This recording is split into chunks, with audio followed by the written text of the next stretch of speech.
자, 안녕하세요. Artificial Neural Network 그 두 번째 강좌를 지금 시작하겠습니다. 자, 지난 시간에 우리가 퍼셉트론에 대해서 한번 알아봤고요. 자, 오늘은 그 퍼셉트론의 한계점을 지적하면서 이제 이것을 좀 더 개선시킨 멀티레이어 퍼셉트론, 자, 다층 퍼셉트론에 대해서 한번 알아보도록 하겠습니다.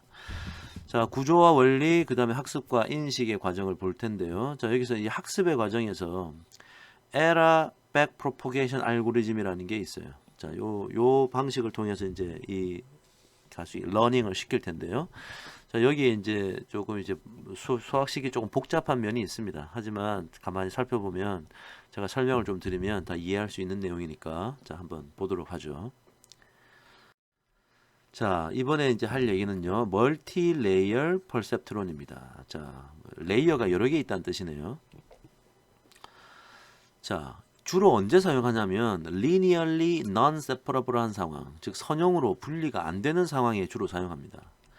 자, 우리가 지난 시간에도 한번 봤다시피 이 선형 분리가 되는 상황에서는 퍼셉트론도 뭐 우리가 사용할 수 있는데 선형으로 분리가 안 되는 상황, 그때 우리 포켓 알고리즘이라는 거 하나 배웠잖아요. 자, 완벽하게 그 분리를 완벽하게 하는 것을 포기하고 그 코스트 펑션 J라고 불리는 코스트 펑션을 최소화시키는 것을 목적으로 하는 자, 그런 아이디어를 논의했었죠.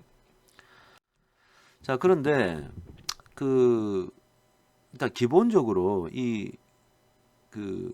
완벽하게 분리하는 것을 반드시 포기해야 되느냐 생각해 보면 포기하지 않아도 된다라는 이제 아이디어가 든 거예요. 자, 퍼셉트론의 한계점을 지적하는 대표적인 문제가 바로 이 XOR 문제입니다. 자, XOR 문제는 밑에 그림에 보시는 바와 같아요. 즉, 4개의 점이 있었죠. 아까 우리 지난 시간에 뭐 AND 게이트, OR 게이트 이런 문제를 봤는데, 자, 이거는 XOR 게이트입니다. 자, 이거 어떤 거냐면, 자, A는 좌표가 어디예요? A는 지금 0,0이죠. B는요, 1,0이에요. C는 0,1이고요. D는 1,1입니다. 자, 그래서 OR 게이트나 AND 게이트일 때는 이제 이렇게 구분이 되는데 지금 보시면 얘 둘이 하나의 그룹이에요. 그다음 나머지 하나는 자, 이쪽하고 이쪽은 X라고 표시하면 이거는 다른 이제 그 부류에 속한 거죠. 이 상황은요. 어떤 직선을 그어도 완벽하게 분류가 안 돼요. 뭐 이렇게 그어도 뭐 이 하나가 문제가 되고요. 얘가 문제가 되죠. 그 다음에 뭐 이렇게 그어도 이쪽이 문제가 되네요. 자, 그러니까 완벽하게 분리가 안 되는 상황이라는 거예요. 지금 결론은. 자, 그러면 이 얘기는 아무리 잘해도 이 퍼셉트론을 이용하면 75%넷 중에 3개만 정확하게 맞출 수 있습니다. 그러니까 75%의 정인식률이 아마 1개가 되겠죠. 맞습니다. 그죠? 넷 중에 3개밖에 못 맞추고 하나는 반드시 틀리게 되어 있으니까. 자, 이 한계를 어떻게 극복할까라는 고민을 하다가 야, 퍼셉트론을 2개를 사용하면 어떨까라는 생각을 한 거야. 자, 결론적으로 말하면 이 XOR 게이트에서 먼저 하나의 퍼셉트론을 하면 직선 하나 긋는 거죠. 예, 직선을 하나 그어서 이쪽을 플러스 이쪽을 마이너스라고 얘기해요.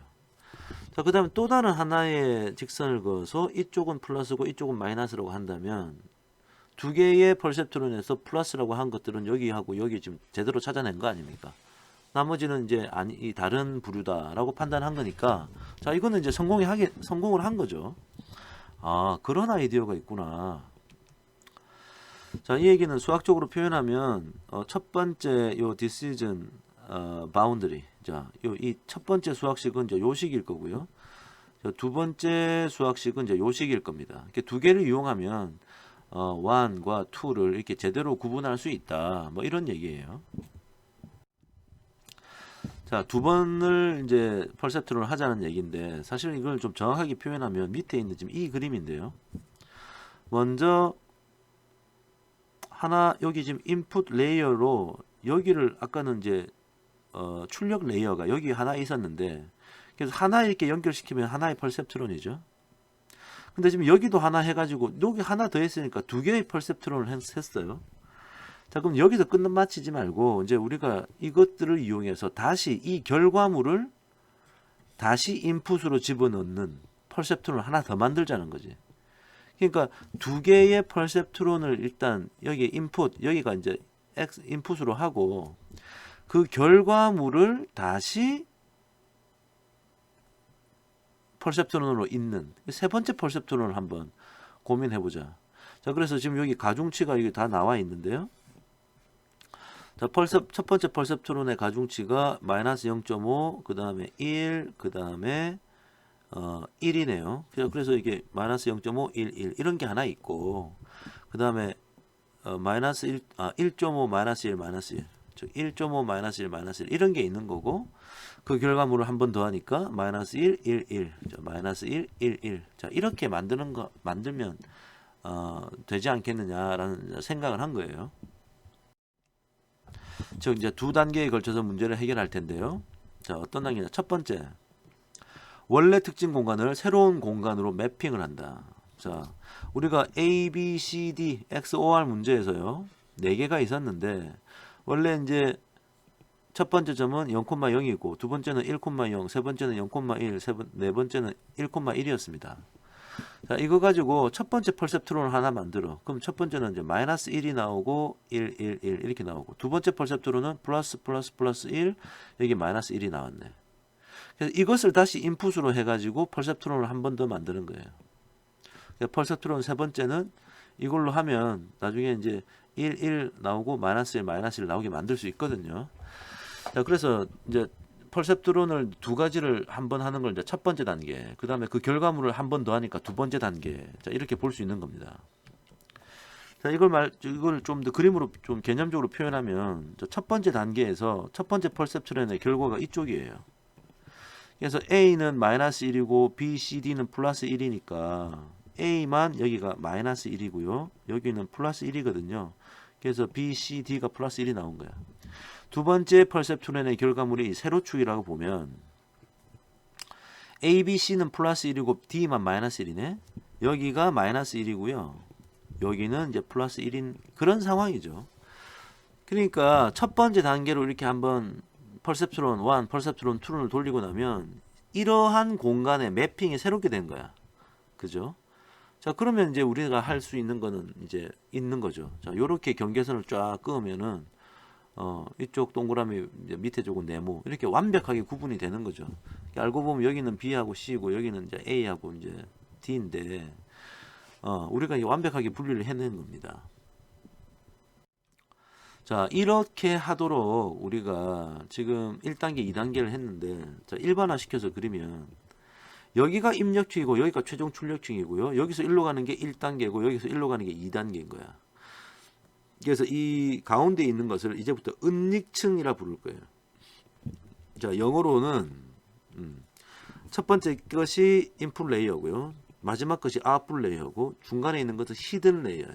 이게 왜 히든이라 불렀냐면 인풋 내가 집어넣는 거는 내가 지금 다 가지고 있는 눈에 보이는 거고요. 출력층도 최종 결과물로 이것은 뭐 부류가 어떤 부류다, 클래스가 어떤 부류다 보여요. 근데 히든 레이어라고 하는 이 은닉층은 눈에 안 보여. 그냥 우리가 이제 컴퓨터로 계산하면서 그 안쪽에서 그냥 작동이 일어나는 거지.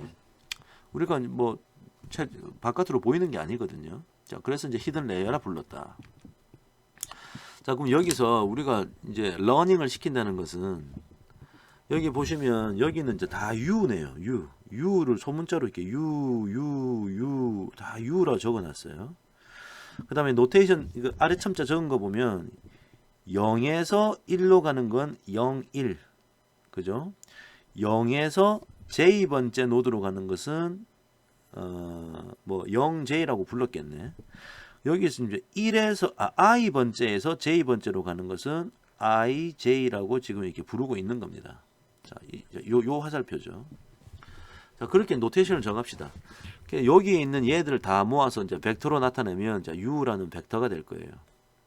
그 다음에 이쪽은 이제 V라고 부르네요. 자, 그래서 J번째에서 여기 좀 크게 적으면 I번째에서 J번째로 갔고 J번째에서 이제 K번째로 가는 겁니다. 그러니까 요 화살표는 이제 V에 J에서 K로 간다. 자, 그렇게 하면 이런 것들이 여러 개 있겠죠. 여러 개 있으면 이제 그걸 V라고 하는 칼럼 벡터로 만들자. 자, 이런 것들이 이제 파라메타 우리가 찾아야 되는 것들이에요. 자, 이것들을 찾는 것이 우리의 러닝을 시키는 목적이죠.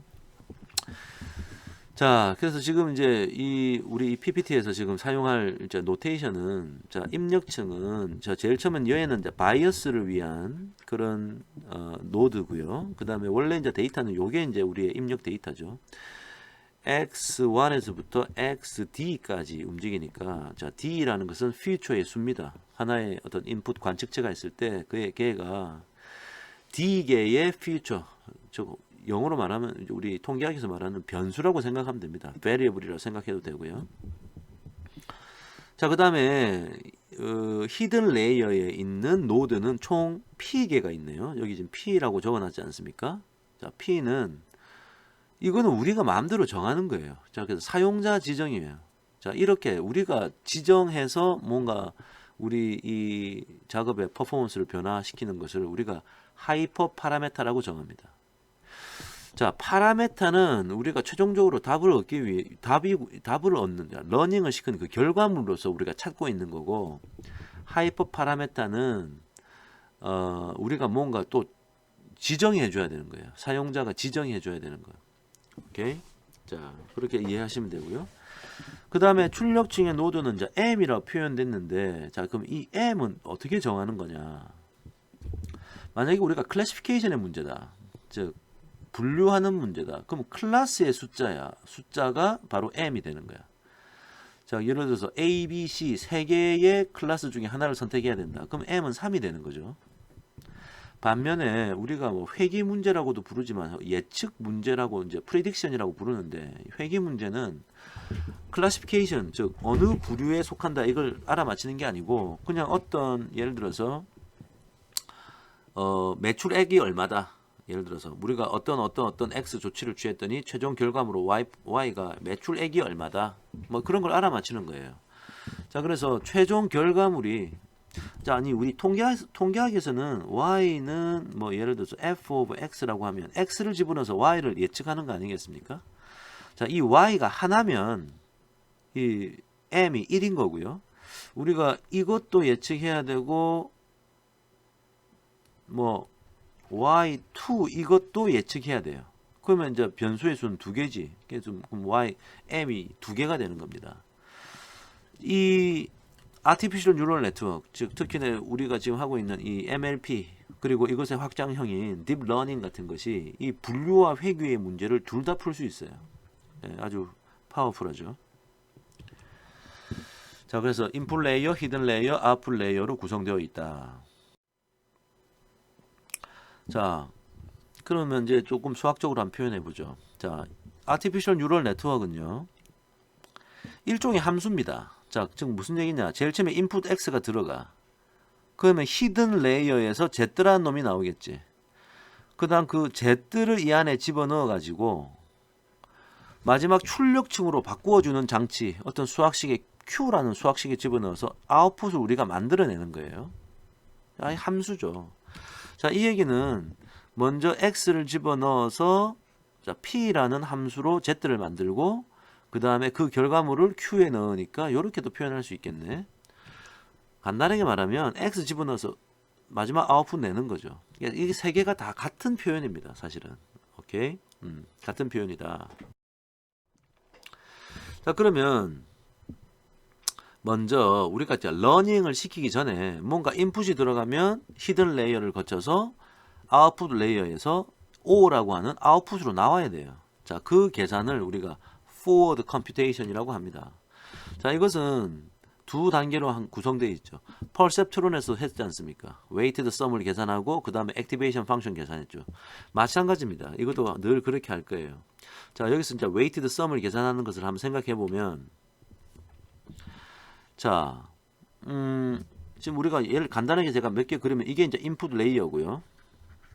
여기 이제 히든 레이어가 여기 있을 거고, 여기 뭐 이렇게 뭐 두 개만 할까요? 여기 이제 아웃풋 레이어가 있습니다.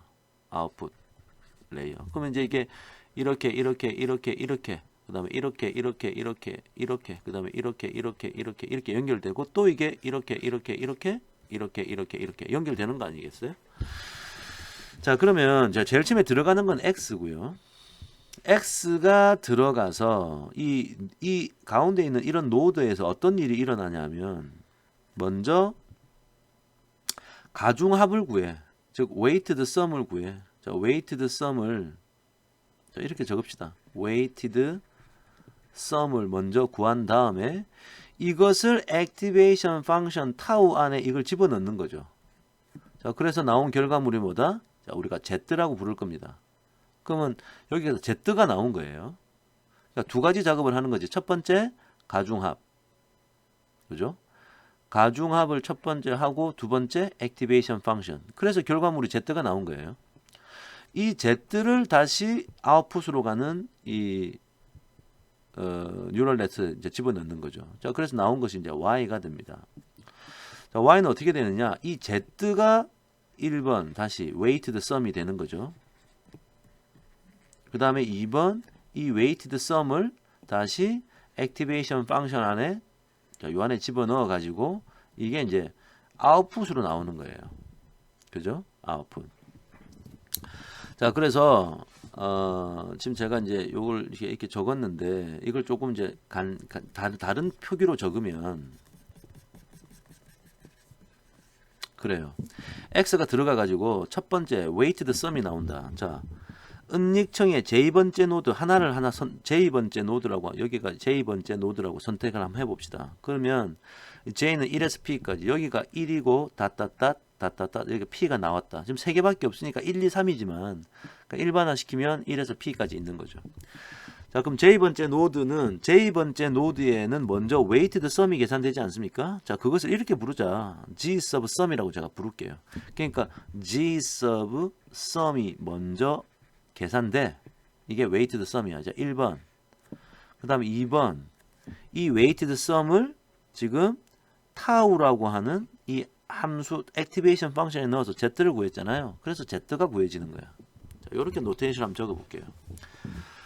자, 1번은 가중합, 2번은 activation function. 1번은 weighted sum, 2번은 activated function이에요. 자, 그러면 이거 나오잖아요. 자, 그러면 이제 아웃풋에서도 1번 weighted sum을 구해야 돼. 자, 그러니까 보세요. 이 z가 요리로 들어가는 겁니다. 요 안에. 지금 여기에는 u라는 가중치가 있고 여기는 v라는 가중치가 쭉 있을 거예요. 자, 그러니까 j 곱하기 v에서 가중합을 구했다. 그래서 그거를 이제 o sub sum이라고 부르자. 첫 번째 o output sub sum 이게 계산이 되고 2번 이것을 activation function tau에다 집어넣어 가지고 아웃풋이 나온다. 이렇게 생각하시면 되겠네요. 그렇습니다.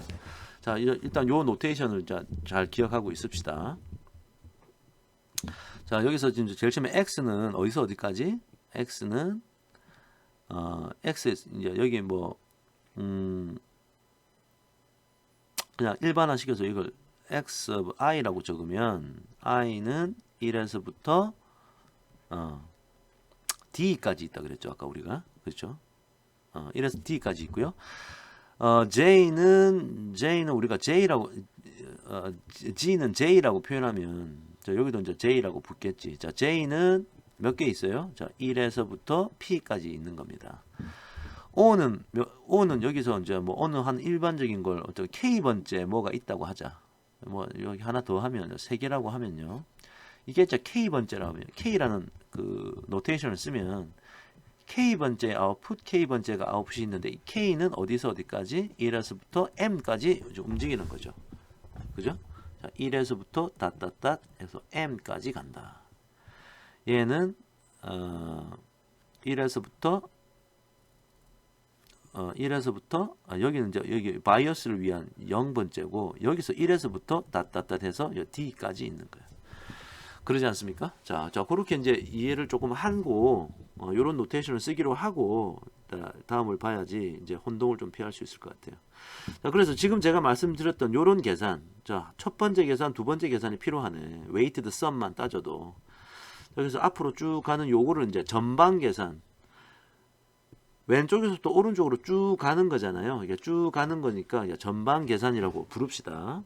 빨간색 박스로 쳤어요. 자, 빨간색 박스로 쳤다는 거 기억하시고요. 자, 그러면 이번에는 그 액티베이션 펑션에 대해서 얘기를 조금 더 해볼게요. 자, 우리가 앞에서 액티베이션 퍼셉트론 할 때는 액티베이션 펑션을 이제 타우라는 이 수학식을 그때는 우리가 뭐 S라고 썼었나요? 자, 이게 어떻게 생겼냐면 S가 이렇게 증가할 때 타우 값이 이렇게 0으로 밑에 있다가 갑자기 점프해가 위로 가는 이런 계단식의 함수를 사용했었습니다. 그죠? 자, 근데 이번에는 좀 다른 식의 형태를 사용하려고 그래요. 이 활성 함수로서. 자, 그래서 유명한 것이 시그모이드 함수라는 겁니다. 시그모이드는 비선형 함수인데요. 자, 어떻게 생겼냐 제가 그냥 말씀드리면 이렇습니다. 타우 뭐냐 x라고 쓸까요? 자, 이게 어떻게 생겼냐? 1 나누기 1 더하기 2의 마이너스 어떤 상수값 a 곱하기 x승 이렇게 생긴 게 시그모이드 함수입니다. 자, 이거는 자, 왜 갑자기 이게 어렵게 생긴 수학식을 얘기하느냐? 자, 이렇게 생긴 수학식은 아주 좋은 성질이 있어요. 어떤 성질이 있냐면 이게 x고 이게 타우지 않습니까? 자, 그러면 얘는 x가 플러스 무한대에서 마이너스 무한대까지 아무리 커지고 작아져도 얘가 늘 이런 식으로 조금 더 부드럽게 그리면 0에서 1 사이를 왔다 갔다 하는 이런 값으로 만들어주는 수학식이에요. 수학식을 여러분 이제 계산해 보시면 이제 그렇게 되는 거예요. 그래서 1을 절대 넘어서지 않아. 점점 가까워질 뿐이지. 그 다음에 점점 0에 가까워질 뿐이에요. 자, 이런 좋은 성질이 있습니다. x에다 0 집어넣으면 어떻게 될까요? 0 집어넣으면 2의 0승은 1이니까 2의 0승은 1이니까 2분의 1이 돼서 여기는 이제 0.5가 되는 거지. 자, 요런 성질이 있습니다. 자, 그러니까 아까는 우리가 이렇게 펄셉트론에서 즉 지난 시간에 펄셉트론에서는 계단식 함수를 사용했는데 이번에는 요런 곡선을 사용하자는 거예요. 자, 근데 왜 그러면 이런 생각을 했냐? 나중에 딥러닝 가서 보시면 아시고 이제 이게 멀티 레이어 퍼셉트론에서도 적용되는 얘기입니다만 이 레이어 히든 레이어를 층을 하나의 층만 히든 레이어로 하는 게 아니고 히든 레이어를 여러 개의 층을 만들잖아요. 자, 그럴 때 계단식 함수는 뭐 사용 가능하지만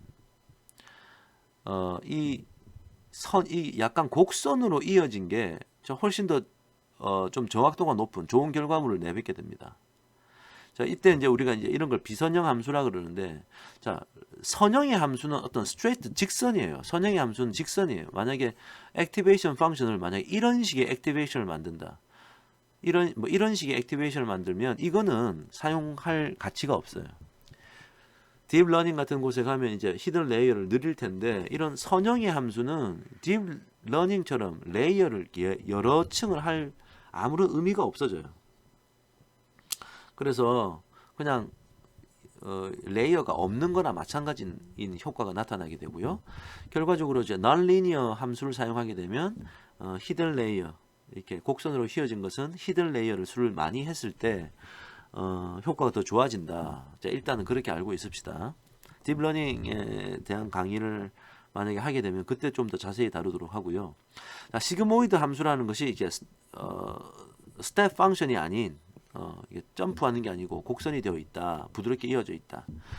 자, 대표적인 시그모이드 함수가 이제 두 개인데요. 바이너리 모드와 바이폴라 모드가 있는데 바이너리 모드가 지금 제가 방금 위에 그렸던 그런 거예요. 0에서 1 사이 왔다 갔다 하고 있죠. 자, A가 변함에 따라서 0에서 1로 올라가는 그 경사가 좀 더 급해질 뿐이고요. 바이폴라 모드라는 것은 마이너스 1에서 1로 바꿔주는 그런 수학식입니다. 자, 수학식을 생긴 거 보시면, 자, 요게 이제 바이너리 모드고, 요게 이제 바이폴라 모드인데, 자, 이것도 마찬가지. 딥러닝을 공부하다 보면, 바이너리보다 어떤 특별한 경우에는 바이폴라 모드를 쓰는 것이 좋다라는 그런 연구가 있어요. 자, 그래서 그런 연구는 나중에 얘기하도록 하고, 일단 이런 게 있다. 자, 그 다음에, 특히나 이 시그모이드 펑션은 이 딥러닝이나 이 뉴럴넷에서 아주 좋은 점이 있습니다. 그 좋은 점이 바로 제가 화살표로 표시해 놓은 이런 거예요. 사실 여기서도 화살표 표시가 뭐 적용이 되긴 하는데 우리는 주로 이제 이걸 쓸 거거든요. 자, 이 시그모이드 함수는요, 우리가 나중에 러닝을 할 때, 업데이트를 자꾸 이 가중치를 시킬 거란 말이야. 웨이트를 업데이트 할 때 미분을 해야 되는데, 이 액티베이션 펑션도 미분을 해야 돼요. 자, 그런데 액티베이션 펑션을 미분하면 어떻게 되느냐?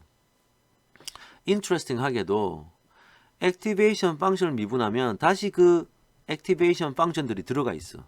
자, 이게 아주 좋은 점이에요. 이 좋은 점 때문에 나중에 계산이 훨씬 더 간편해집니다. 오케이? 자, 그래서 아주 좋은 장점이 있다. 아니, 교수님 이렇게 생긴 거 미분하면 왜 이렇게 되나요? 혹시 여러분이 모르신다면 제가 여기다가 요거 지우고 다시 한번 써볼까요? 네, 한번 여러분 미분을 배운 사람은 이제 알 텐데요. 제가 다시 한번 여기 한번 적어볼까요? 자, 빠르게 한번 미분해 볼게요. 자, 여기다 한번 적어볼까요? 자, 타우라는 함수 이제 x가 있는데 얘가 1 나누기 1 플러스 2의 마이너스 ax 승이다. 자, 이거 타우 미분하면 어떻게 되나요? x를 자, x에 대해서 미분하자. 미분하면 자, 분모는 2승이 되겠죠? 그 다음에 분자를 미분하고 밑에 거 분모를 곱해. 자, 그러면 0이야. 마이너스 분자 가만히 놔두고 분모를 미분해야 돼. 분모 미분하면 1은 0이고 2에 마이너스 ax 승이 남고 그 다음에 x 앞에 있는 거 미분해야 되니까 마이너스 a가 앞으로 오니까 얘가 플러스 a가 되겠네요. 자, 이게 미분한 거죠? 맞습니다.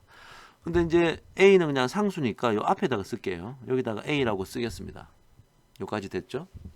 자, 그럼 여기서 조금 트릭을 사용하죠. 여기다가 플러스 1을 해주고 마이너스 1을 분자에다 해주자고. 자, 그럼 어떻게 되느냐? 자, 이건 a 곱하기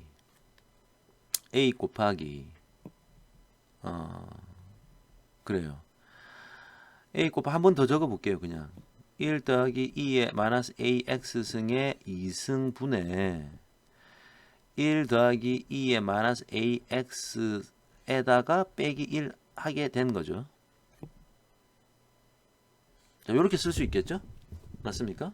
예, 요렇게 쓸 수 있겠네요. 자, 그러면 여기서 그래요. 요렇게 쓸 수 있으니까 자, 좀 다시 좀 정리를 해보면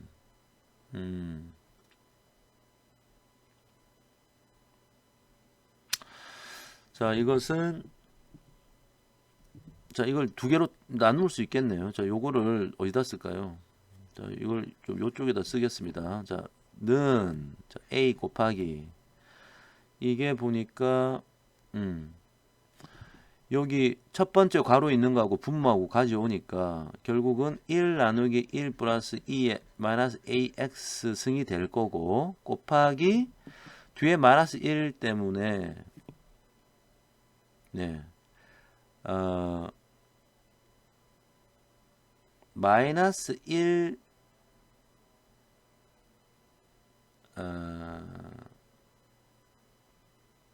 그래요. 나누기 1 더하기 2의 마이너스 ax 전체의 2승 이렇게 되겠네요. 공간이 모자라서 좀 글씨가 엉망인데요. 죄송합니다. 자, 그러면 이거 보니까 a에 1 나누기 1 플러스 2의 마이너스 ax 승으로 묶어보죠. 그럼 앞에는 1이 될 거고 뒤에는 마이너스 1 나누기 1 더하기 2의 마이너스 ax 승. 자, 요렇게 정리가 될 거란 말이에요. 그죠? 맞습니다. 요렇게 정리가 돼요. 자, 그러면 얘는 뭐냐? a 곱하기 앞에 있는 놈은 타우 서브 x란 수학식이고요. 괄호 열고 1 빼기 뒤에 있는 것은 또 타우 서브 x란 수학식이 되는 거죠. 자, 결론. 자, 요렇게 됐다는 겁니다. 자, 그걸 여기다 좀 적어 놓은 거예요.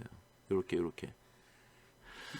자, 결론은 뭐냐? 타우라는 이 액티베이션 펑션을 미분을 하면 또 타우가 나타난다. 자, 일단 요거 아주 장점으로 이제 사용될 거니까 자, 그렇게 기억하고 있읍시다. 자, 그럼 이제 MLP의 구조와 원리에 대해서 이제 구조 아키텍처를 한번 보죠. 자, 밑에 제가 그림을 조금 참고하라고 작게 그려놨는데요. 자, 먼저 히든 레이어 이거 몇 개로 해야 되냐?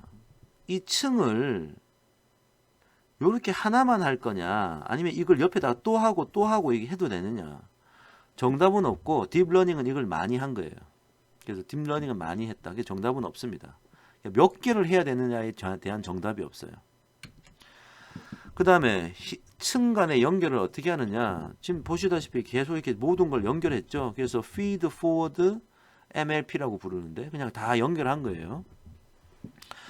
앞으로 가다가 뒤로 돌아오고 이런 거는 없습니다. 자, 이런 게 없어요. 그냥 뒤에서부터 앞으로 간다. 자, 이렇게 이해하시면 되고요. 각 층의 노드는 몇 개를 하느냐. 자, 그럼 입력층, 은닉층, 출력층 다 다르겠죠. 자, 아까 살짝 한번 얘기했는데 입력층은 퓨처의 개수, 즉 변수의 개수 D이고요.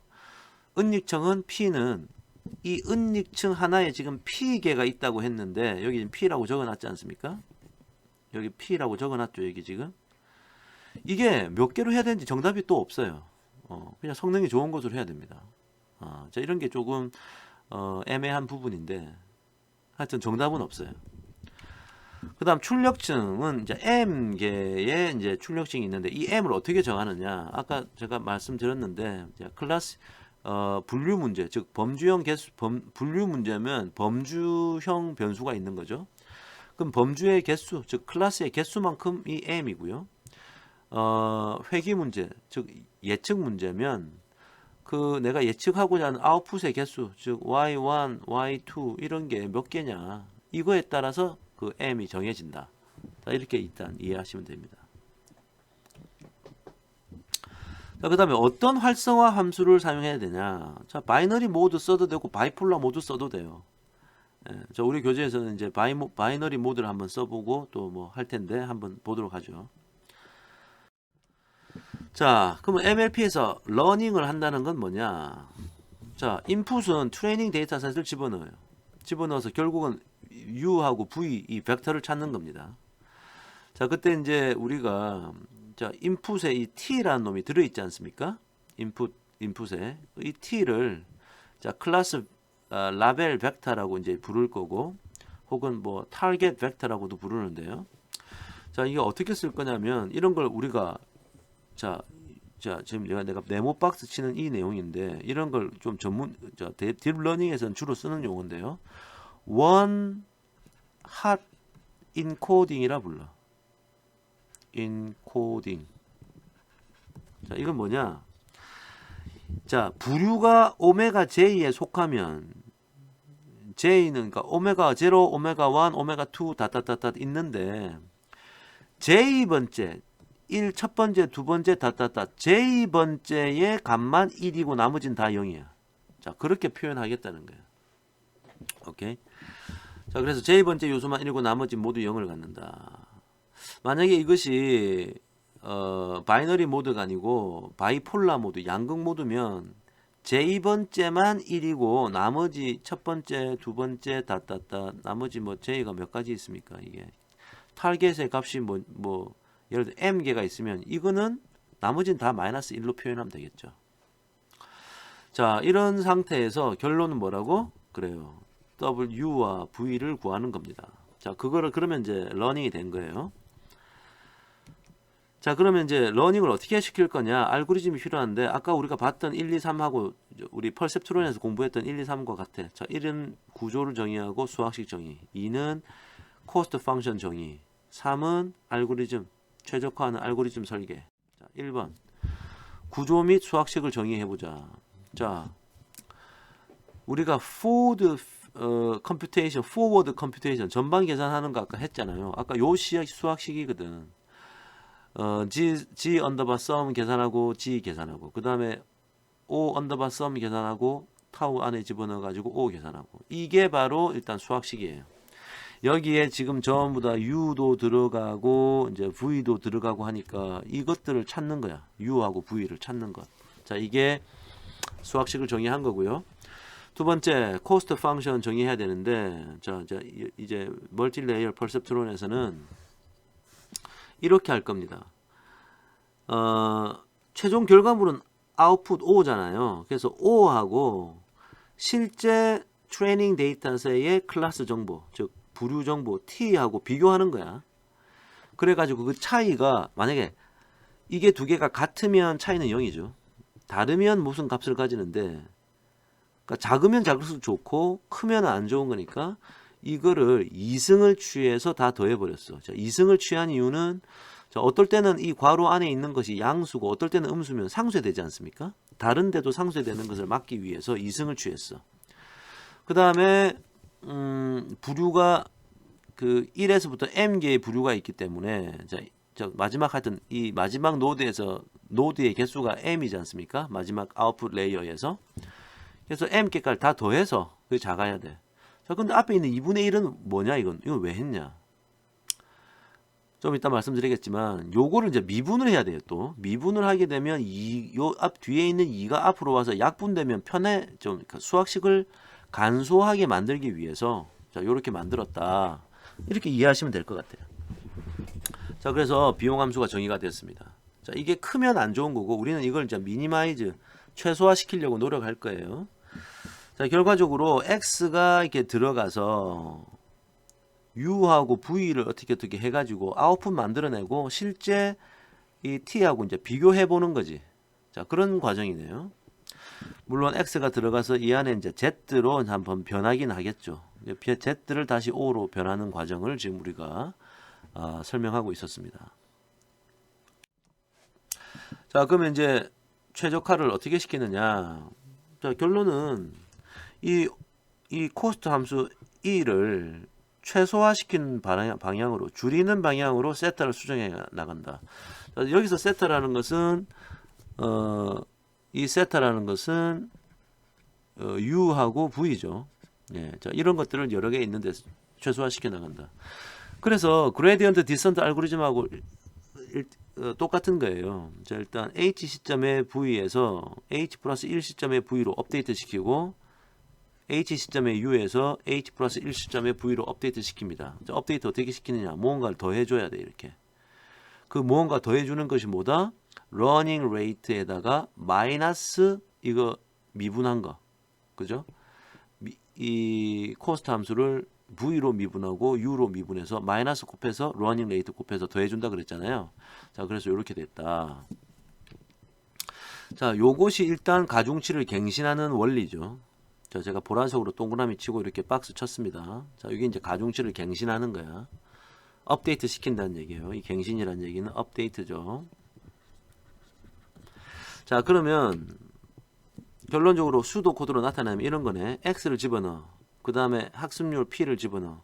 최종 결과물로 u와 v가 나올 거야. 자, 제일 처음에 u, v 초기화 한 다음에 repeat를 여기서부터 여기까지 돌려. 그러면 for문에서 샘플 x 인풋이 지금 총 캐피탈 n개가 있지 않습니까? 캐피탈 n개까지 계속 돌리는데, 아까 우리 전방 계산, 왼쪽에서부터 오른쪽으로 계산해 나가는 그 수학식을 이렇게 실행시키고요. 그 다음에 v와 u로 미분한 이걸 계산해서 이것을 이용해서 이제 새로운 u하고 v로 이제 업데이트 시키는 거죠. 자, 이것을 스탑 컨디션 어느 정도 만족할 때까지, 혹은 이 이터레이션이 어느 횟수에 도달했을 때까지 계속 하다가 이제 스탑 시키는 거예요. 자, 근데 이제 질문이, 이 다섯 번째 라인 5 이거 미분, 일단 이걸 구해야 되잖아. 자, 이걸 어떻게 구할까요? 라는 질문이에요. 자, 한번 생각해 봅시다. 제가 오른쪽에 그 우리 MLP 멀티레이어 퍼셉트론을 그림을 한번 그려왔는데요. 자, 먼저 자, V 쪽부터 한번 생각해 볼까? 이쪽 V. 자, V가 이쪽에 이제 은닉점과 출력점 요 사이인데, 여기 이제 V들이 많이 있지 않습니까? V들이 많이 있어요. 자, 그 중에 하나만 딱 정해 봅시다. VJK면 VJK, 얘가 VJK야. 자, 여기에 한번 집중해 보면, 자, 그러면 이 VJK를 갱신하는 델타 VJK를 찾아야 돼. 즉 H 시점의 VJK를 H 플러스 1 시점에서의 VJK로 바꾸려 그러면 델타 V, 이걸 더해줘야 되잖아. 자, 이 V를 말하는 거야. 델타 V. 자, 어떻게 찾을까요? 그래요. 미분하면 돼. 코스트 함수를 V로 미분하면 돼. 그럼 결과물은 나중에 이렇게 나올 건데요.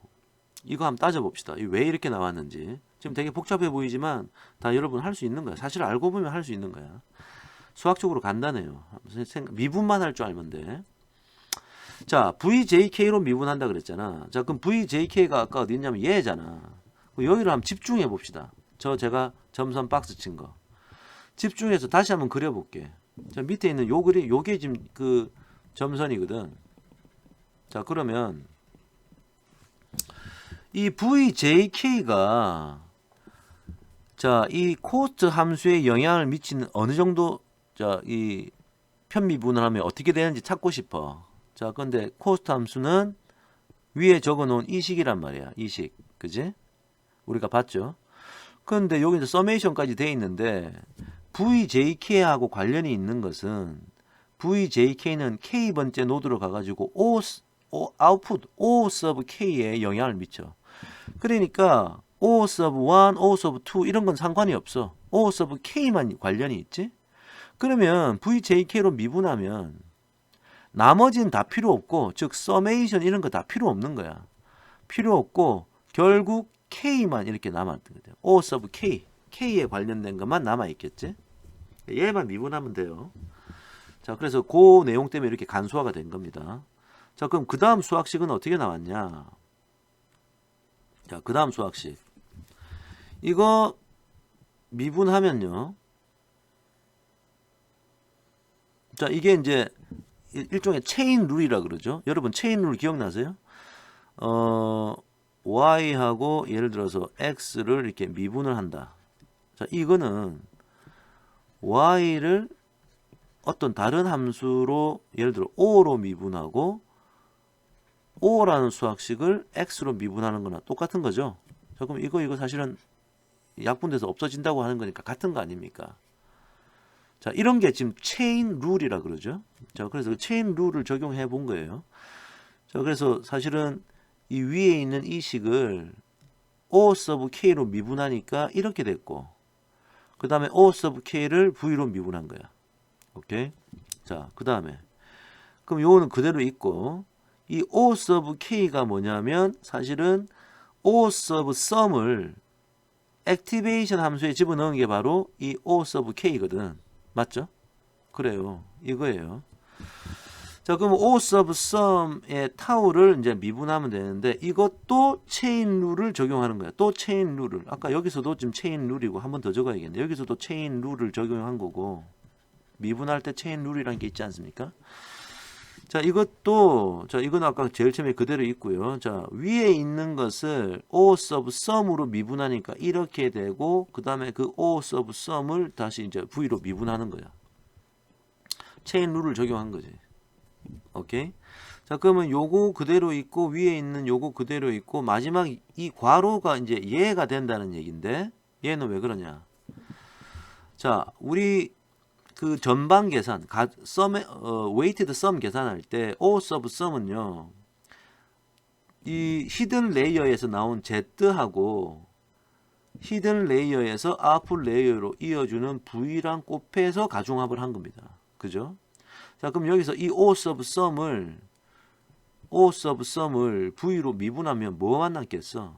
자, G sub J만 남는 거야. 자, 그래서 G sub J만 적어줬어요. 자, 그렇게 됐네. 그러니까 최종 결론이 이렇다는 거지. 자, 위에 있는 거 미분하면. 자, 그런데 요 좀 수학식이 복잡하니까 제가 밑줄 친 부분만, 마이너스도 빼고, 밑줄 친 부분만, 여기서 요 부분만 델타 서브 K라고 부릅시다. 자, 딱 K에 관련된 식이니까. 물론 K는 여기서 여기까지 변하겠죠. 자, 요까지야, 지금. 그 다음에 그럼 델타 서브 K라 부르면 자, 아까 우리가 지금 델타 V가 궁금했던 거죠. 그 델타 V는 뭐냐? 마이너스 로우에다가 요거 미분한 요거였거든. 자, 요거 구하는 거였거든. 자, 그런데 요거 지금 코스트 함수를 V로 미분하니까 아까 요렇게 됐지 않습니까? 근데 요 앞 위에 걸 델타로 썼으니까 로우는 그대로 있고 요 델타를 요 놈을 델타라고 쓰고 그죠? 네. 그 다음에 이 G를 그 다음에 써준 거야. 그지? 지금 위에 거 보시면 똑같은 얘기죠. 그 다음에 여기 있는 마이너스가 있는데 원래 여기 마이너스를 곱해야 되니까 이 마이너스하고 이 마이너스하고 곱해지니까 플러스 돼가지고 그냥 요렇게 최종적인 결론은 요렇게 표현이 되었다. 그 얘기네. 좀 복잡해 보이지만 여러분이 이걸 계산할 게 아니고 컴퓨터가 할 거예요. 자, 컴퓨터가 할 것을 제가 한번 정리해 보는 겁니다. 자, 결론은 무언가 계산을 해야 돼. 이 두 가지를 계산해야 돼. 자, 이 두 가지가 좀 이따가 우리가 오류 역전파 알고리즘이라고 부르는 놈이에요. 자, 요거 계산을 해야 돼. 자, 근데 요것만 있으면 되는 것이 아니고, 자, 요거는 델타 V 계산한 거잖아. 근데 델타 U도 계산해야 돼. U도 지금 업데이트 시켜야 되니까. 델타 U가 뭡니까? 델타 U가 H란 시점에서의 U 값에다가 델타 U를 더해서 H 플러스 1 시점에서의 U를 업데이트 시키는 거 아니겠어요? 자, 그럼 델타 U 찾아야 돼. 자, 그럼 다시 이 그림을 한번 봅시다. 자, U를, 자, 어느 한 놈을 정하자. U sub ij라고 하면 U sub ij가, 자, 얘가 U sub ij야. 지금 잘 안 보이죠? 잘 안 보이니까 제가 확대 좀 해볼게. 좀 이따 확대할게요. 자, 코스트 함수를 U로 이제 U sub ij로 미분하는 거야. 자, 이 코스트 함수는 아까 요 놈이라 그랬어. 그지? 요 놈이라 그랬어. 자, 그러면 이거 미분하면 어떻게 되느냐? 지금 이거 결과적으로는 이렇게 돼. 결과적으로는 제일 밑에 있는 것처럼. 자, 과정을 한번 봅시다. 자, t라는 값은 자, 코스트 함수에서 t는 이미 정해져 있는 거야. 이건 상수 값이고 o가 지금 뭔가 이제 계산이 되는 건데 o는 여기잖아. o는 저 뒤에 있는데요. 한마디로 여기를 지금 집중해서 한번 보자고. u가 영향을 미쳐서 J번째의 Z값이 결정이 될 거고 이 Z값이 또 V를 곱해가지고 막 이게 O sub 1, O sub 뭐 여러 개 있고 K번째도 있고 또 O sub 여기 O sub M까지 나올 거 아닙니까? 그러니까 결론적으로는 이 U가 O1, OK, OM 전부 다 영향을 미치는 거야. 그래서 제가 좀 크게 좀 확대돼서 보면 이렇게 그리는 거야. 여기 여러 가지가 있는 거지. O가 여기도 여러 가지가 있고. 저 무슨 얘기냐? 이거를 미분시킬 때 아까는 한 놈만 남기고 다 없어졌는데 얘는 서메이션 얘가 그대로 살아 있어야 돼. 남아 있어야겠지? 그죠? 그 다음에 이것도 지금 체인 룰을 적용한 거야. 그러니까 위에 있는 분자를 O로 미분하니까 요까지가 된 거고 그 다음 그 O를 또 U로 미분하는 요렇게 또 미분을 하자고 하는 거지. 체인 룰의 결과. 자, 그러면 요 그대로 이제 적는 건 요까지 적어주고요. O를 U로 다이렉트리 미분하는 게 힘들어. 근데 O는 바로 앞에서 O 언더바 sum에 의해서 액티베이션 펑션의 어떤 계산 결과잖아요. 그죠? 맞습니다. 그래요. O라는 것은 이게 타우에다가 O 언더바 sum을 집어넣어 주니까 O가 된 거야. 자, 그래서 또 체인 룰을 적용해서 먼저 O를 O 언더바 sum으로 미분하니까 이렇게 돼. 타우 미분한 거 나오죠? 그 다음에 그러면 O 언더바 sum을 U로 미분해야 돼. 자, 그러면 위에 있는 거 똑같이 요까지는 그대로 썼어 또. 자, 근데 O 언더바 sum을 U로 미분하는 건 힘들어. O 언더바 sum 바로 앞에 뭐가 있어요? 자, 체인 룰 적용한 거고, 체인 룰 적용한 거고요. 자, O 언더바 sum 앞에도 사실은 Z가 여기서 Z가 V랑 곱해져서 O 언더바 sum이 되는 거거든. 그러니까 또 체인 룰 적용해가지고 먼저 J로 먼저 미분을 하고 그 다음에 이 Z를 미분을 O 언더바 sum을 Z로 미분하고 이 Z를 U로 미분하는 거지. 오케이? 이게 체인 룰 때문에 그런 거예요. 자, 그럼 여기까지 쭉 되고 자, 첫 번째 가로는 뭐가 되느냐? O 언더바 sum이 이 Z를 가지고 V랑 weighted sum 구한 거거든. 자, 이놈을 Z로 미분하면 얘만 남겠지. 그렇지. 그럼 얘는 이제 남은 거야. 첫 번째가. 첫 번째 게 남은 거야. 그럼 두 번째 건 그대로 써줬어. 오케이? 자, 그러면 이제 쭉 그대로 썼어. 요까지 적은 거야. 자, 요까지 적어 놓은 거고, 이제 이 괄호가, 이제 그 다음 이 또 괄호가 되는 건데요. Z를 U로 미분하면 어떻게 되느냐? Z가 뭔데요? Z는 G sub sum의 타우 값이야. 그지? 근데 G sub sum이 U에 의해서 weighted sum 당한 U로 weighted sum한 결과물이 G sub sum이거든. 여기 U가 있잖아. 아, 이거 좀 복잡하긴 하네. 자, 그러면 이 또 체인 룰을 적용해. 자, 그러면 G를 먼저 G sub sum으로 미분하니까 이렇게 돼. 이렇게 되고, 그 다음에 G sub sum을 U로 미분하는 거지. 그러니까 X만 남겠네. 자, 요렇게 된 거지. 보세요. 이 오른쪽에 제가 참고 삼아 나타낸 거 보시고 하면 이 체인 룰과 이런 관계에 미분한 걸 가지고 이렇게 된 거예요. 자, 그럼 요까지 됐습니다. 자, 요까지 됐어요. 자, 그러면 요까지 됐으면 아까 조금 복잡해 보이는 식, 여기서 요까지를 뭐라 부른다 그랬냐면 델타라고 부르기로 했거든. 그러니까 위에 있는 식이 또 밑에 있는 식이 되겠죠? 좀 이게 또 만들었어. 오케이. 지금 여러분이 손으로 계산하는 일은 없어요. 이제 한 번만 보고 컴퓨터가 이렇게 계산한다 이해하면 되니까. 자, 그럼 결과적으로 이렇게 됐다. 자, 이것도 좀 복잡해 보이잖아. 여기서부터 여기까지 마이너스 빼고 여기서부터 여기까지를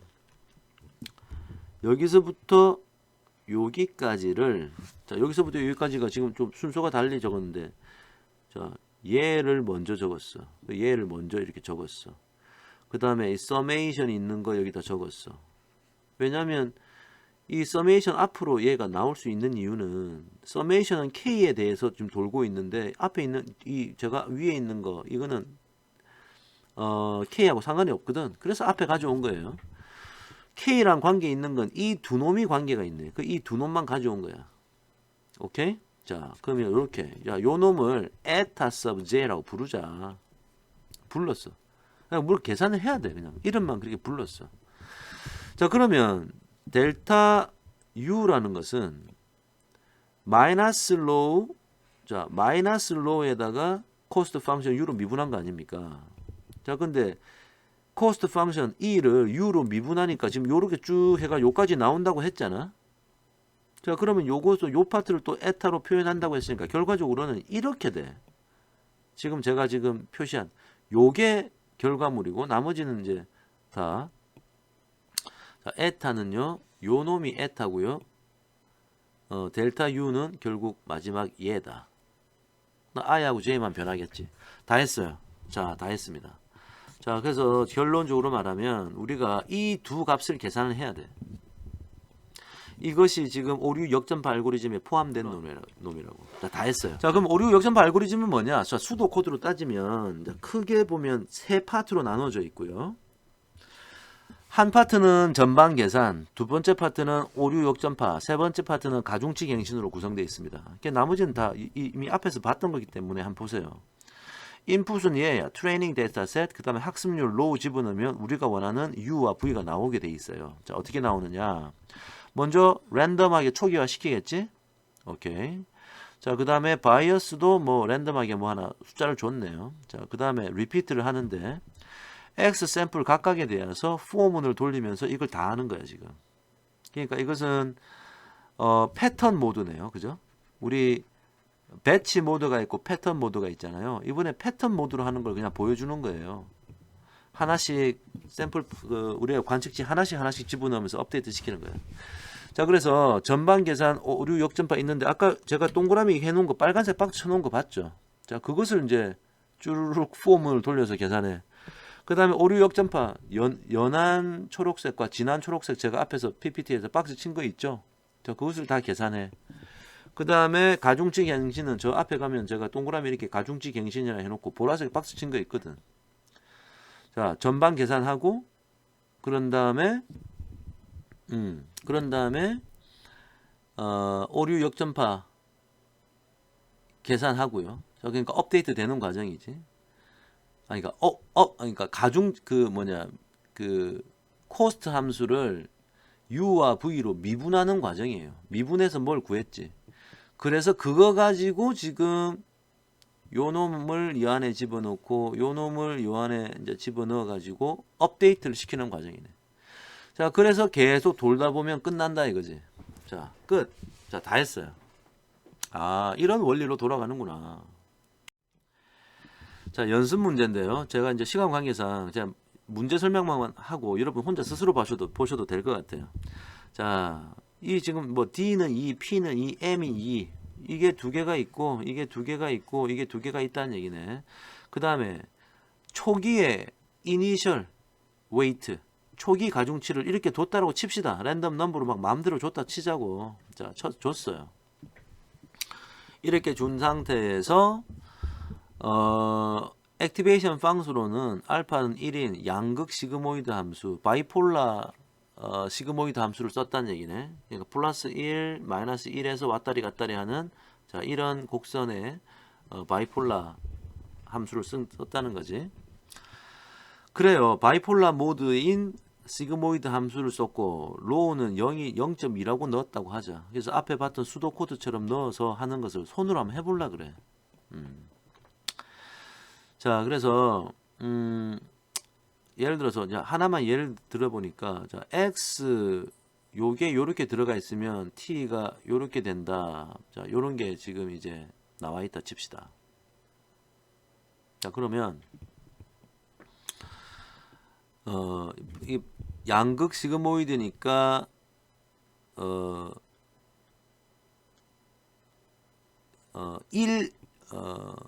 부류가 두 개면 어느 한쪽 부류에 속할 때만 1을 주고 나머지는 마이너스 1 주는 거지 않습니까? 그래서 여기다가 1 주고 나머지 하나는 마이너스 1 준 거예요.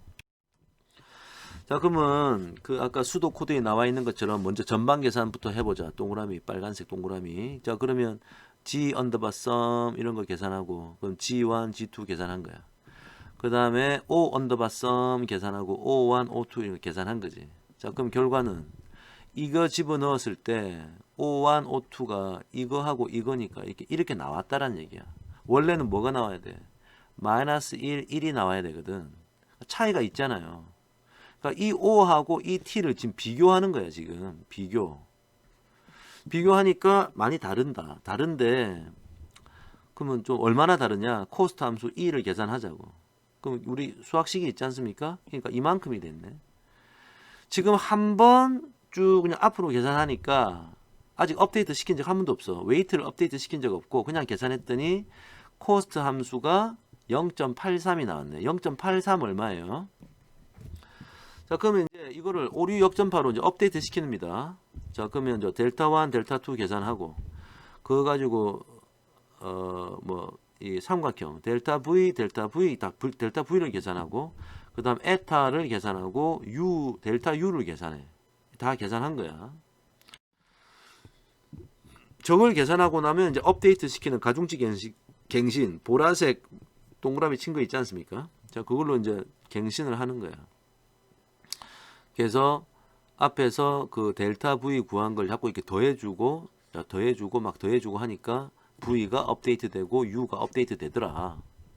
요게 총 V고 요게 총 U죠. 자, 이거 가지고 이제 이게 끝났어. 업데이트가 한 번 이터레이션 돈 거예요. 자, 그럼 이 상태에서 확인 좀 해봅시다. 이게 얼마나 좋아졌는지. 자, 얼마나 좋아졌는지 확인을 해보면 전방 계산 다시 해보자. 아까 그 x를 집어넣었을 때 g sum 그 다음에 g, o sum o 이렇게 계산하겠죠. 최종 결과물이 이렇게 나왔다는 얘기 아닙니까? 그래서 이렇게 나왔다는 얘기야. 마이너스 1이라고 얼마나 비슷하냐 보는 거지. 아까보단 좀 가까워졌어. 근데 좀 더 구체적으로 얼마나 가까워졌냐 보면 코스트 함수 2가 0.73이 됐네. 아까 0.87 얼마였잖아. 이게 0.73이 됐으니까 작아졌죠. 그러니까 더 좋아졌다는 얘기야. 자, 이걸 계속 반복하겠다는 얘기예요. 컴퓨터가. 사람 손으로 하고 있을 게 아니고 컴퓨터가 할 겁니다. 자, 그러면 이제 업데이트 시키면 이제 U하고 V가 최고의 괜찮은 업데이트가 이제 최종 업데이트가 만들어졌겠죠. 자, 그럼 마지막 이제 인식, recognition 한다. 자, 이건 뭐냐? 미지의 X가 들어오는 거야. 이거는 내가 찾았고 이제 새로운 놈이 들어와. 이게 인풋이면 마지막 이 인풋이 부류가 뭐냐? W sub Q다라고 이제 말하는 방법을 찾고자 하는 거야. 어떻게? 자, 좋은 U하고 Mu로 MLP가 만들어졌을 거고, 자, 이 바이어스도 넣었고요. 그 다음에 X를 집어넣어. X 집어넣으니까 G sum 계산하고 G 계산하고, O sum 계산하고 O를 계산하겠지. 오케이. 그래가지고 마지막에 O가 나왔어. 그래서 이 O를 O1, O2, O3, OM까지 있을 거 아닙니까? O1부터 다다다 OM까지 있을 텐데 그 중에 이제 OJ도 있는 거지. 이 중에 가장 이 O를 크게 하는 J를 구해라. 그 J를 구해서 Q에 집어넣은 다음에 이걸 W sub Q라고 말을 해라 라고 하면 이제 게임이 끝난 거야. 오케이. 자, 그렇습니다. 저 이렇게 하면 이제 최종 답이 나온 거죠. 자, 그래서 이 OJ를 보고 그게 가장 크게 만드는 그 J를 찾아서 Q로 준 다음에 그거를 어떤 그룹이라고 얘기해라 라고 하면 얘기가 끝나는 겁니다. 자, 다 끝났어요. 자, 끝났는데 이제 몇 가지 좀 부연 설명을 하자면, 자, 우리가 이제 MLP를 돌리게 됐어요. 자, 이제 그런 프로그램만 돌리면 되는데, 은닉층의 개수를 어떻게 하고 은닉 노드의 개수를 어떻게 하는지 이건 정답이 없습니다. 정답이 없어. 자, 그렇게 이런 게 이제 딥러닝의 좀 아쉬운 점인데요. 정답이 없어. 여러 가지 시도를 해봐야 되는 거예요. 가중치를 초기화할 때 보편적으로 뭐 마이너스 0.5에서 0.5 사이에 난수를 만든다 그랬는데 또 조금 좀 색다른 방법들이 있어요. 뭐 자비에르 방법, 그 다음에 히즈 방법 이런 게 있는데 하여튼 최적의 방법은 없고 그냥 딥러닝에 가면 그런 어떤 대안들이 있다 이렇게 생각하시면 되겠습니다. 언제 멈출 거냐? 자, 첫 번째 방법은 이터레이션의 횟수를 정해 놓는 거야. 뭐 1000번, 10,000번 돈다 이렇게 하든지 아니면 어떤 에러가 어느 정도 작아지면 스탑한다. 즉 우리 코스트 펑션이 어느 정도 작아지면 스탑한다. 뭐 이런 게 있을 수 있죠. 근데 또 다른 하나의 방법은 우리가 트레이닝 데이터셋이 있는데 이걸 조금 뜯어내 가지고 밸리데이션 데이터셋이라고 만들고 나중에 우리가 이제 테스트로 성능을 평가할 거예요. 그러니까 데이터셋은 크게 보면 세 가지 종류가 있는 거지. 트레이닝 데이터셋은 집어넣는 거고 이 밸리데이션 데이터셋은 뭐냐? 자, 예를 들어서 트레이닝 데이터셋을 집어넣어서 아티피셜 뉴럴 네트워크를 돌리면 엄청 좋아져요. 오유율이 점점 작아져 이렇게. 이터레이션을 계속 할수록. 그런데 자, 새로운 데이터를 조금 꺼내놓고 밸리데이션 셋, 검증하기 위한 걸 하잖아. 그럼 어느 순간에서 다시 나빠질 수도 있다고. 그러면 우리가 해야 될 것은 밸리데이션 셋이 가장 좋아지는 여기서 멈춰라. 뭐 이런 식의 판단을 할 수 있죠. 이 밸리데이션 셋은 또 언제 사용하냐면 우리가 정해야 되는 하이퍼 파라메터 여러 가지 뭐 러닝 레이트를 뭐로 할 거냐, 그 다음에 뭐 히든 레이어의 개수를 뭐로 할 거고 노드를 몇 개로 할 거냐 그런 걸 하이퍼 파라메터를 정해야 될 때 우리가 사용할 수도 있습니다. 자, 목적 벡터 T의 표현 방법이야. P의 표현 방법이 뭐라고? 우리 원핫 인코딩 방법으로 표현한다 그랬지. 자, 그래서 0, 0, 0, 1, 0, 0, 0 이런 식으로 표현하든지 아니면 마이너스 1, 마이너스 1, 마이너스 1, 1 플러스 1, 마이너스 1, 마이너스 1, 마이너스 1 이렇게 표현하든지. 자, 이렇게 표현되면 무슨 클래스다라고 이제 정의할 수 있는 거죠. 자, 액티베이션 펑션은 바이너리 모드하고 바이폴라 모드가 있다고 했습니다. 다 사용할 수 있다고 그랬고요. 자, 샘플들을 처리할 때 그냥 내가 가지고 있는 데이터셋 순서대로 하는 것은 별로 안 좋아요. 왜냐하면 데이터셋이 처음에 뭐 일정 개수는 특정 부류에만 속하고 또 다른 일정 개수는 또 다른 특정 부류에 속하고 이러면 업데이트 시키는 보람이 별로 없어요. 랜덤하게 섞어야 돼. 랜더마이제이션 시켜가지고 집어넣어라. 학습률은 고정할 수도 있고 시간이 갈수록 점점점 감소시키는 아이디어도 있죠. 자, 그래서 여러 가지 선택의 옵션들이 좀 있습니다. 그 다음에 이게 어차피 이제 그레디언트 디센트 아이디어를 사용하기 때문에 로컬 옵티멈에 빠질 가능성이 커. 국소 최적점, 로컬 옵티멈, 그죠? 로컬 옵티멈에 빠질 가능성이 있어. 자, 이것을 벗어나려면 뭐 멀티 스타트, 여러 군데에서 여러 번 다시 시도해 보는 거야. 스타팅 포인트를 여러 군데로 옮긴다는 얘기고요. 그 다음에 제네틱 알고리즘. 자, 우리 제네틱 알고리즘, 유전 알고리즘 우리 공부했었죠. 자, 그래서 하나의 어떤 스타팅 포인트를 하는 게 아니고 여러 개로 막 동시에 어떤 이렇게 이터레이션을 같이 시키는 거죠. 자, 그러면 이제 좋아지는 것도 있습니다. 하이퍼 파라메타 뭐 어떤 거 있어요? 히든 레이어의 개수, 히든 레이어 하나하나 각각 안에 들어있는 히든 노드의 개수, 이런 거 다 몰라요 지금. 러닝 레이트로 다 모른다 그랬죠. 이 결정하려 그러면 보편적인 규칙은 없었다고 제가 말을 했고요. 경험과 실험을 통해서 해야 되고 또 어떻게 하다 보면 아주 민감하지는 않아. 어떤 이런 초매개 변수를 바꾸는 거에 대해서 민감하지는 않기 때문에 몇 번 여러 번 하다 보면 좀 설정이 가능하기도 하다. 자, 이렇게 이제 정리할 수 있겠습니다. 자, 요까지 내용을 이해하시면 여기 호목 보시는 세 가지 문제를 한번 시도해 볼 수 있을 것 같아요. 한번 잘 생각해 보시고 한번 해보세요.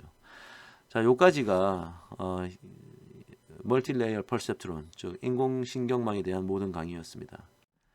자, 그동안 수고하셨고요. 자, 인공신경망까지 얘기했고, 다음에 또 기회가 있으면 딥러닝에 대해서 공부를 하면 좋은데, 딥러닝은 또 너무 그쪽으로만 계속 연구할 때 하는 게 좋을 것 같고요. 지금 여러분 지금 대학원 수업에서 공부할 때는 일단 전반적으로 여러 가지를 좀 공부하는 게 필요해서 일단 아티피셜 뉴럴 네트워크까지 설명을 했습니다. 아티피셜 뉴럴 네트워크를 잘 이해하면요, 딥러닝을 쉽게 이해할 수 있습니다. 자, 그동안 수고하셨습니다.